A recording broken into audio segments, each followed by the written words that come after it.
Okay, students, let's get back to our new topic, which says historians and their sources. So the very first thing that I want to tell you that what is a historian? Who is a historian basically? Historian is a person who is studying the history or the person who is expert in history. Alright, आप भी if you are studying history, that means you are also an historian. And if you have an interest in history, that means you are actually learning something about the past. You are a historian. Alright, and the sources, because history has to be read, history has to be constructed. History को आप तभी समझ सकते हैं जब आपके पास number of sources हो. Alright, past में क्या हुआ है, एंशिएंट टाइम में क्या हुआ है, मिडाइवल टाइम में क्या हुआ है, वो आप तब बता सकते हो जब आपने सोर्सेज को रेफर किया हुआ है. Sources, there are number of sources: coins, inscriptions, architecture, textual records.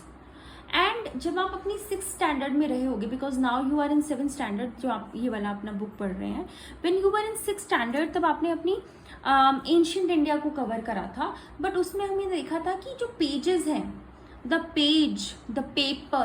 Paper was not a very common thing back then. It was something called luxurious item. तो जिस तरीके से आज हम अपना पेपर्स वेस्ट कर देते हैं, पेजेस को हम कुछ नहीं समझते हैं, हम it was not that back then, it was not so prevalent and so common back then. लेकिन अभी हम अपने वाले टाइम में क्या देख रहे हैं कि पेपर जो है अवेलेबिलिटी उसकी हो रही है. it has now become more cheaper. Paper has become more cheaper. And but you will see कि अभी आपके रूलर्स, अभी आपकी होली टेक्स्ट लिखी जाएगी, बीट कुरान, ओके, क्रॉनिकल्स लिखे जाएंगे रूलर्स के, letters, teachings of the saints, petitions, judicial records and registers maintain किए जाएंगे, प्रॉपर अकाउंट्स और टेक्स्ट्स के. ऑलराइट, मैन्यूस्क्रिप्ट्स होती हैं और एक टर्म होती है inscriptions.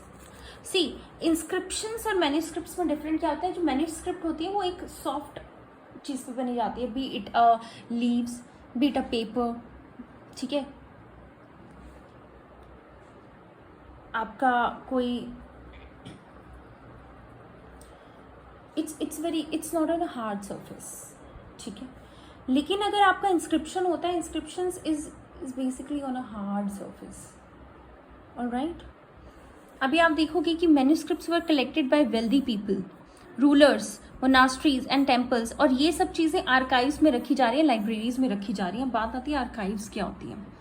Archives are the places जहाँ पर आपके डॉक्यूमेंट्स और मैन्यूस्क्रिप्ट्स को रखा जाता है, स्टोर करके रखा जाता है. लाइब्रेरी में आप क्या देखते हो? लाइब्रेरी में नंबर ऑफ बुक्स होती है, नंबर ऑफ डॉक्यूमेंट्स होते हैं, अच्छे से ऑर्गेनाइज होते हैं. और वो क्यों होते हैं? सो दैट आपको हैंडी हो, ईजिली हो, एक्सेसिबल हो जाए आपको, जब भी आपको कोई ज़रूरत पड़ रही है. तो फ्यूचर में किसी चीज़ में प्रॉब्लम आती है, कन्फ्यूजन होती है, so you can refer to that material.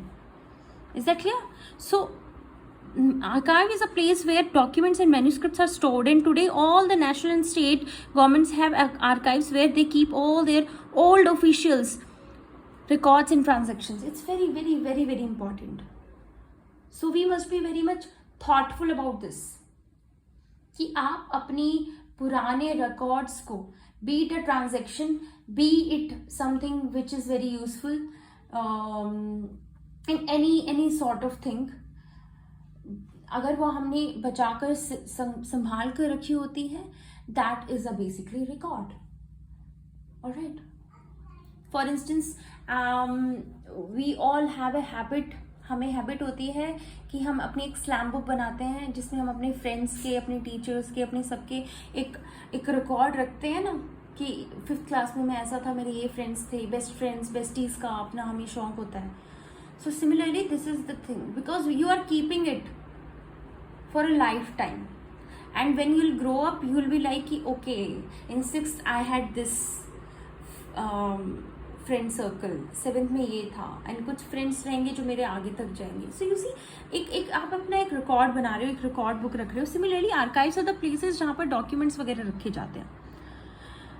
The problem was कि उस समय पर कोई प्रिंटिंग प्रेस नहीं थी, कोई प्रिंटिंग मशीन्स नहीं हुआ करती थी. You have to write on your own. Scribes होते थे, जिन्हें मैन्यूस्क्रिप्ट्स जो है कॉपी करनी पड़ती थी. So if you see this painting में बेसिकली दिखाया गया है एक बंदा है who is a scribe who is making a copy of a manuscript. So you see writing का कितना इंपॉर्टेंस रहता होगा उस समय पर.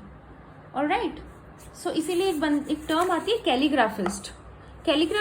कैलीग्राफिस्ट is a person who is specialized in writing. Very beautiful writing होती है. फॉर इंस्टेंस एक बंदा है जो नॉर्मली ए बना रहा है, दिस इज सिंपल, लेकिन एक बंदा है जो उसमें पूरा एफर्ट दे के ए बना रहा है. See my writing is not that good, but I am referring it to just showcase कि किस तरीके से चीज़ें हो रही हैं. फॉर इंस्टेंस दिस इज आपका लैंग्वेज. इस लैंग्वेज में दिस इज, अगर आप देखें, दिस इज मोर दिस वाला पोर्शन, ये आपका इस वाले स्टाइल को हम बोलते हैं नस्तलिक स्टाइल. ये थोड़ा सा कर्सिव होता है लेकिन ये ईजी होता है रीड करने के लिए. Whereas if you see this one, this is शिकस्ते स्टाइल. ये ज़्यादा डेंसर है, इफ यू सी ज़्यादा denser as compared to this one, और ये थोड़ा सा डिफिकल्ट होता है. सो यू सी कैलीग्राफिस्ट का, अगर आप प्रिंटिंग कर रहे हो that is a different thing, but अगर हम लिख रहे हैं तो it's very different. You have to put a lot of efforts. For instance हम किसी दिन एब्सेंट हो गए और हमें अपने फ्रेंड की नोटबुक से लिखने को कह दिया गया है, एंड एक फ्रेंड है जिसकी writing is not so good, उसकी राइटिंग बहुत माशाल्लाह है, तो आपको शायद 1 घंटे का काम हो सकता है 2 घंटे 2.5 घंटे में लग जाए.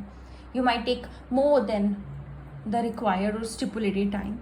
But on the contrary, if you have a friend जिसकी writing is very very nice, very beautiful, very easy to comprehend and understand, then it will be like wow, it's a piece of cake for you. So you see writing का बहुत ज़्यादा असर रहा है.